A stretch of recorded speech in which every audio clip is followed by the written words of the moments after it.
Uproar in Siargao. Umuugong ang mga reklamo laban sa ilang Israeli tourists sa Siargao. Hindi raw maganda ang kanilang inaasal sa isla. Narito ang agenda report ni Hannah T. Masyadong disrespectful ang ilang Israeli tourists sa Siargao. Yan ang reklamo ng mga lokal doon matapos ang di umano'y harassment at discrimination na naranasan nila sa mga nasabing turista.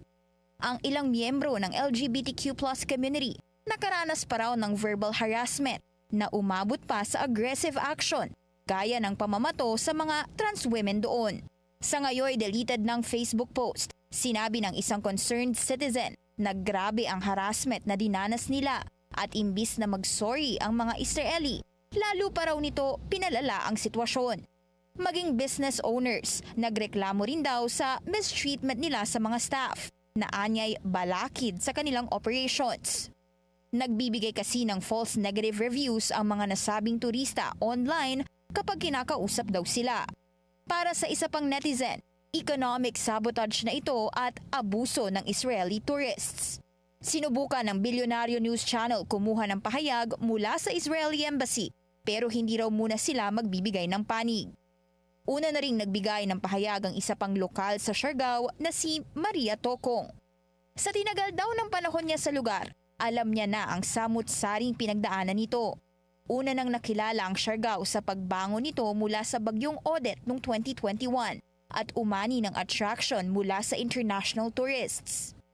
At ngayon, halos foreigners na raw ang madalas niyang makita doon.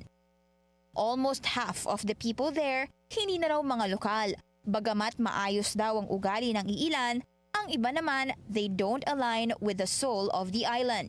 Napipinto rin umano ang pagtatayo ng isang Israeli Cultural Center doon na isang Chabad House o Jewish Community Center.